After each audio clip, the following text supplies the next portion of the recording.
जो सब जानता है वो मौन क्यों हो जाता है? सब जानने वाला दूसरे को बदलना क्यों नहीं चाहता है? वो दूसरे को टोकता क्यों नहीं है? और सब जानने पर क्या परिवर्तन होता है? ऐसे अनेकों अनेक प्रश्नों के उत्तर लेकर आपके सम्मुख उपस्थित हूँ। विषय काफ़ी गहरा है, लेकिन प्रयास करेंगे सरल शब्दों में आपके पास तक इसको ट्रांसफर कर पाऊँ। चलते हैं। जय भोलेनाथ, जय जगन्नाथ। सब जानता है फिर चुप क्यों है? वह जो सब जानता है वह अक्सर सबसे शांत, सबसे मौन और सबसे सहनशील होता है। उसे देखकर सामान्य मनुष्य चकित होता है। जब ये सब जानता है तो बीच में क्यों नहीं बोलता है? विरोध क्यों नहीं करता? टोकता क्यों नहीं? सहता क्यों है? किंतु जो जानता है वह केवल शब्दों से नहीं, अनुभव से जानता है।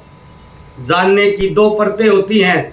बौद्धिक जानना, जहाँ मैं समझता हूँ और मैं चाहता हूँ कि सब माने कि मैं समझता हूँ। आत्मिक जानना, जहाँ मैं मिट जाता है और जो है वही स्वीकार हो जाता है। जो व्यक्ति आत्मा से जानता है वह देखता है कि लोग अपने अज्ञान, वासना, भय और पूर्व संस्कारों से संचालित हो रहे हैं। ऐसे में उनसे तर्क करना, उन्हें बदलना, मानो लहरों को हाथ से रोकना है। चुप्पी कमजोरी नहीं, एक ऊंचाई है। जो जानता है उसकी चुप्पी आत्मा की गहराई से निकली हुई सहमति होती है। वह देखता है, समझता है और सही समय आने तक मौन रहता है। ठीक वैसे ही जैसे सूर्य सब देखता है लेकिन चुपचाप अपना कार्य करता है। पृथ्वी सब सहती है, धूल पैर बोझ फिर भी कंपन नहीं करती। गंगा सबको धोती है फिर भी कुछ नहीं कहती। ये उदाहरण मैंने आपको समझाने के लिए दिए। जब ज्ञान गहराता है प्रतिक्रिया सूक्ष्म होती जाती है। जो सतही जानता है, सतही रूप से जानता है, वह तुरंत प्रतिक्रिया करता है। जो गहराई से जानता है वह प्रेम से देखता है, करुणा से स्वीकार करता है, क्योंकि उसे पता है हर आत्मा अपनी गति से जागेगी। जैसे कमल अपने समय पर खिलेगा, पुष्प अपने समय पर खिलेगा। जो सब जानता है वह सब सहता है, क्योंकि वह जानता है कि सहना ही सिखाने का सबसे शुद्ध मार्ग है।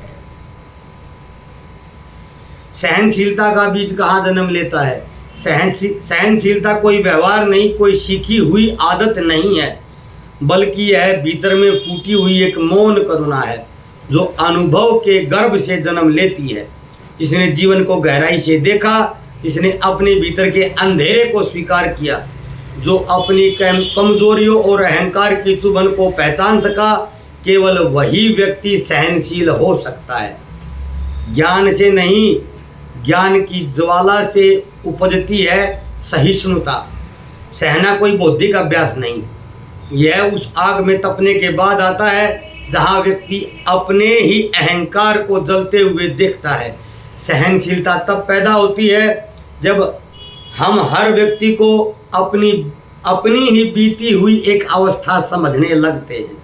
हम जानते हैं कि सामने वाला भी कभी न कभी जान पाएगा और न जाने अब भी जूझ रहा है। सामने वाला भी कभी नहीं जान पाया इसीलिए जूझ रहा है। हम जानते हैं कि प्रतिक्रिया देने से आत्मा को कुछ नहीं मिलता, केवल अहंकार को, मैं को तसल्ली मिलती है। सहना आत्मबल की पराकाष्ठा है। जिसने सहा है उसने अपने भीतर की शक्ति को सहेजा है। उसने शब्दों को मौन में पिघलाया है। उसने चोट खाकर भी नम्रता विनम्रता को नहीं छोड़ा। महात्मा बुद्ध को गालियां दी गई, वे मुस्कुराकर बैठे रहे। ऐसे अनेकों अनेक उदाहरण हो सकते हैं। सबसे नूतन नया उदाहरण गौतम बुद्ध हैं, इसलिए मैंने आपको दिया। जानने वाला सिर्फ यही कहता है कि हे प्रभु इन्हें क्षमा करना। यह सहिष्णुता कमजोरी नहीं, करुणा का प्रकाश है। जिन्होंने बहुत सहा है वे किसी और को दुखी करने की कल्पना भी नहीं कर सकते। उनके भीतर का अहम अब दूसरों को नियंत्रित करने की इच्छा खो चुका होता है। वे केवल देखते हैं, समझते हैं और प्रेम करते हैं। सहनशीलता का बीज तब जन्म लेता है जब हम जान जाते हैं कि प्रतिक्रिया देना, लड़ना, समझाना, जीतना, समझना सब कुछ व्यर्थ है यदि भीतर शांति और मौन न हो। जो नहीं जानता वही सबसे ज़्यादा बोलता है। ध्यान से देखिएगा, जो व्यक्ति भीतर से अस्थिर, अधूरा और असुरक्षित होता है वही सबसे ज़्यादा बोलता है, सबसे ज़्यादा दिखाता है और सबसे ज़्यादा समझाता है। क्यों? क्योंकि अज्ञान हमेशा ध्वनि पैदा करता है और ज्ञान अंततः मौन बन जाता है। जब भीतर खाली होता है तब बाहर शोर होता है। जो जानता है कि उसके पास दिखाने को कुछ नहीं बचा है। जो नहीं जानता वह दिखाता है, समझाता है, लड़ता है, बहस करता है, क्योंकि उसे लगता है कि मैं नहीं बोलूँगा तो मेरी अहमियत कौन समझेगा। अज्ञान स्वयं को स्थायी रखने के लिए बोलने का सहारा लेता है। वह डरता है कि अगर वह चुप हो गया तो कहीं लोग उसे भूल न जाए। मौन ज्ञान की भाषा है। सच्चा जानने वाला अक्सर मुस्कुराता है, देखता है और सहता है। वह जानता है कि हर व्यक्ति अपनी गति से परिपक्व होता है, हर आत्मा अपने कर्मों से समझेगी और हर तर्क का अंत में मौन होता है। महात्मा कबीर ने कहा है, बोला तो जाना न जाए, चुप रहा तो पीर बढ़े। शब्द संध्या करी चुप भया, तब हरि आया ध्यान। यह चुप्पी कोई बोझ नहीं है, आत्मिक स्पंदन है। जो भीतर परम सत्य को स्पर्श करता है वह शब्दों में उसका सौदा नहीं करता है। आज का यथार्थ, हम एक ऐसे युग में जी रहे हैं जहां बोलना ही मूल्य है, भले ही आप कुछ जानते हैं या नहीं जानते हैं। लेकिन श्रोता अब शब्दों की गहराई को भी पहचानने की क्षमता कुछ रखने लगे हैं। कुछ श्रोता रखने लगे हैं, उन्हें सतही ज्ञान और सच्चे अनुभव के बीच का अंतर दिखने लगा है। जो नहीं जानता वह बोलता है, जो थोड़ा जानता है वह जोर से बोलता है और जो जान जाता है वह बस मौन होकर भीतर की रोशनी से दूसरों को प्रकाशित करता है। जो सहता है वह भीतर से कितना तेजस्वी होता है। हमारी दुनिया में तेजस्विता को अक्सर बाहरी चमक, बोलने की शक्ति या प्रभावी उपस्थिति से मापा जाता है। लेकिन जो व्यक्ति सहता है, जो चुप रहकर सब देखता है, उसके भीतर एक ऐसा तेज होता है जो आंखों से नहीं आत्मा से देखा जाता है। जो व्यक्ति हर अपमान, हर अन्याय, हर पीड़ा को पचाने की क्षमता रखता है, जो बिना प्रतिक्रिया दिए अपने ही अहम, विकार और क्रोध को देख लेता है, वह केवल सह नहीं रहा होता, वह अपने भीतर के ज्ञान को जागृत कर रहा होता है। हर बार जब वह सहता है वो अपनी आत्मा को शुद्ध करता जाता है और शुद्ध आत्मा ही तेजस्वी आत्मा होती है। सहना कायरता नहीं, योद्धा का धैर्य है। बाहर शोर मचाना सरल है, भीतर संयम धारण करना यह केवल वही कर सकता है जिसने आत्म बल को भी छुआ है। भगवान शिव ने विषपान किया लेकिन कोई प्रतिक्रिया नहीं दी। माँ भगवती सीता ने वनवास सहा, कोई क्रोध नहीं। ऐसे अनेक उदाहरण हो सकते हैं। यह तेज क्रोध का नहीं, करुणा, धैर्य और आत्मज्ञानी की दृष्टि का होता है। तेज बोलने में नहीं, सहने की क्षमता में होता है। जो सहता है वह एक ऐसा दीपक होता है जो अंधकार में भी बुझता नहीं है। वह जानता है मुझे कोई नहीं समझेगा, फिर भी मुझे समझना है। यह आंतरिक तेज बाहर के लोगों को बेचैन करता है क्योंकि वे उस मौन से डरते हैं जो शब्दों से अधिक बलशाली होता है।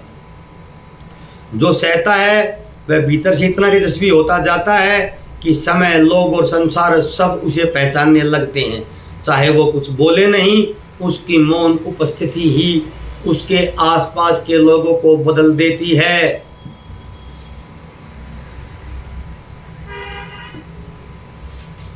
विवेकशील रहना कब और कैसे? सहन करना एक गुण है, लेकिन विवेक के बिना किया गया सहन कभी कभी व्यक्ति को अन्याय, दमन और भ्रम में फंसा सकता है। इसलिए यह प्रश्न अत्यंत आवश्यक है। क्या हर बात को सह जाना ही आध्यात्मिकता है? क्या कभी कभी बोलना, विरोध करना भी धर्म होता है? सहन करना और पलायन करना समान नहीं होते। पलायन वह है जिसमें व्यक्ति भय, भ्रम या आत्महीनता से चुप रहता है। विवेकशील सहन वह है जिसमें व्यक्ति जानता है यह समय मेरा कुछ कहना नहीं बल्कि देखने और प्रतीक्षा करने का है। विवेकशील तब आती है जब व्यक्ति यह पहचान सके कब चुप रहना सकती है और कब बोलना जरूरी है। मैं बार बार अपने ज्योतिष के वीडियो में भी बोलता हूँ उपाय के तौर पर कि विवेक का प्रयोग करें। अगर सहना किसी को जागृत करने में सहायक है तो सहिए, जैसे गुरु शिष्य के अज्ञान को सहता है ताकि उसे रूपांतरित किया जा सके। अगर सहना आपको भीतर से मजबूत बना रहा है तो सहिए, जैसे साधक तप में बाधाओं को सहता है। लेकिन अगर सहना आपको अपमान, आत्मघात, पाखंड में डुबो रहा है तो बिल्कुल मत सहिए, जैसे चुप रहकर अधर्म को बढ़ावा देना है। जब मौन विवेक के साथ होता है तब वह कर्म बनता है, परिवर्तन बनता है और चेतना का आवाहन बनता है। पर जब मौन डर या आत्मग्लानि से होता है तब वह बंधन, गलानी और आत्मवंचना बन जाता है। अर्जुन का मौन समस्या बना। गीता का प्रारंभ इसीलिए हुआ क्योंकि अर्जुन का मौन विवेकशील नहीं बल्कि विवेकहीन पलायन था। और श्री कृष्ण ने सबसे पहले यही कहा, हे पार्थ, यह तुम्हारे योग्य नहीं है, उठो और युद्ध करो। सहन करना तप है, लेकिन केवल तब जब वह विवेक से उत्पन्न हो। जो सब जानता है वह कब चुप रहे और कब बोले, इसका निर्णय भीतर के मौन से नहीं, भीतर के जागरण से आता है। ज्ञानी को किसी को नहीं बदलता है, क्योंकि जब कोई व्यक्ति ज्ञान के शिखर को छूता है वह देखता है कि दूसरे को बदलना संभव नहीं और आवश्यक भी नहीं। यह बात सुनने में अजीब लग सकती है, लेकिन यही ज्ञानी की दृष्टि और साधु की मौन होती है। साधु का मौन यही होता है, दृष्टि भी यही होती है। बदलने की चाह कहाँ से आती है? जो अधूरा होता है वह दूसरे को बदलने की चेष्टा करता है, क्योंकि वह भीतर से अशांत होता है और चाहता है कि सब कुछ उसके अनुसार हो जाए। तुम बदलो ताकि मुझे अच्छा लगे, यह है अहंकार की पुकार है। जबकि ज्ञान का स्वरूप है, मैं जैसा हूँ तुम जैसे हो, मैं तुम्हें वैसा ही स्वीकार कर सकता हूँ। हर आत्मा का विकास क्रम है। ज्ञानी देखता है कि प्रत्येक आत्मा अपने कर्म, संस्कार और गति से चल रही है। परिवर्तन बाह्य नहीं, भीतर से ही संभव होता है। कोई भी तभी बदलता है जब वह पीड़ित होकर, जाग कर, भीतर से पूछकर परिवर्तन चाहता है। इसीलिए ज्ञानी किसी को जबरन नहीं बदलता, वह केवल प्रकाश देता है, दबाव नहीं देता। ज्ञान दिखाता नहीं, प्रकट होता है। एक दीपक किसी को बदलता नहीं, वह बस जलता है, जो चाहे उसका प्रकाश ले ले। फूल किसी को समझाता नहीं बल्कि महकता है, जो चाहे उसका गंध, उसका रस ले ले। ऐसे ही ज्ञानी ज़्यादा उपदेश में विश्वास नहीं करते, वे बस मौन में जीते हैं और उनका होना ही उनके आसपास के व्यक्तियों के लिए शिक्षण होता है। बदलने की आकांक्षा स्वयं मिट जाती है। ज्ञानी ने स्वयं को देखा है और जब वह स्वयं के भीतर की तमाम गलतियां, भ्रम और कमजोरी देख लेता है तब दूसरे की भूल से छोटी लगने लगती है। वह जानता है जैसे मैं अनुभवों से बदला वैसे ही यह भी बदलेगा। उसका समय आएगा, अभी नहीं तो कभी न कभी अवश्य। ज्ञानी दूसरों को नहीं बदलता, वह केवल इतना करता है, स्वयं को बदलकर इतना सुंदर बना लेता है कि जो भी उसके पास आता है वह स्वयं बदलने को प्रेरित हो जाता है। अंत में जो सब जानता है वह ईश्वर की तरह गंभीर हो जाता है। जब कोई व्यक्ति सब जानता है तब वह न केवल समझदार हो जाता है, न केवल ज्ञानी, बल्कि वह धीरे धीरे उस स्थिति में पहुंच जाता है जैसे आदि शंकर थे, अहम ब्रह्मास्मि। उसे ईश्वर तुल्य चेतना कहा गया है, क्योंकि पूर्ण जानना अर्थ है पूर्ण स्वीकार, पूर्ण करुणा, पूर्ण मौन। ज्ञान जब शिखर पर पहुंचता है तो वह तर्क, वाणी, विचार, बहस और परिणामों को पीछे छोड़ देता है। तब केवल प्रकाश शेष बचता है, जो देता है पर चाहता कुछ नहीं। जैसे सूर्य, अग्नि सब हमको देते ही हैं, हमसे कुछ इच्छा नहीं रखते हैं। यही ईश्वरीय स्वभाव है। सब जानना, सबको स्वीकार करना। जो जान गया है वह देखता है कि पापी भी एक पथिक है जो अज्ञान के कारण भटक गया है। दोषी भी एक आत्मा है जो अभी भ्रम में है। क्रोध करने वाला भी वही है, बस वो भीतर से टूटा हुआ है। यह दृष्टि ईश्वरीय दृष्टि है। इसमें न कोई अपना है, न पराया, न दोष है, न दंड है। केवल मौन, करुणा है और प्रकाश का स्पंदन है। ईश्वरीय अवस्था वह अवस्था है जब मन रुकता है, आत्मा निखरती है और व्यक्ति केवल देता है, देता है, देता है बिना अपेक्षा के। किसने सब जान लिया है वह किसी से कुछ नहीं चाहता। वह केवल प्रेम करता है मौन होकर। जो सब जानता है वह सहता है, जो सहता है वह तेजस्वी होता है, जो तेजस्वी होता है वह बदलता नहीं स्वीकार करता है, और जो सब स्वीकार करता है वही अहम ब्रह्मास्मि का घोष करता है। ईश्वर जो सृष्टि को चलाते हैं, ईश्वर वह भी है जो ईश्वर में स्थित हो गए हैं, जो ब्रह्म में स्थित हो गए हैं, जो स्वयं में स्थित हो गए हैं। ये आज का मेरा सभी प्रश्नों के उत्तर को लेकर वीडियो था। कई तरह के प्रश्न थे, उन सभी प्रश्नों को लेकर मैंने एक बहुत बड़ा लेख लिखा और उसको आपके सम्मुख प्रस्तुत किया। आशा करता हूँ आपको पसंद आएगा, नहीं भी आ सकता है।